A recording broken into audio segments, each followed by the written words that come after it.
రామ్ గోపాల్ వర్మ దిశపై తీసిన సినిమాను వెంటనే దిశపై తీసిన సినిమాను వెంటనే దిశపై తీసిన సినిమాను వెంటనే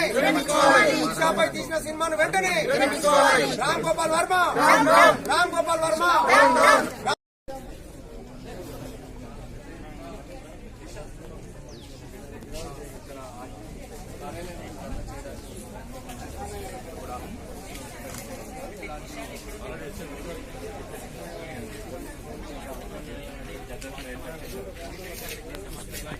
ఈ కార్యాలయం దగ్గర ఉండే తను సినిమాకు సంబంధించినటువంటి మొత్తం ఆపరేషన్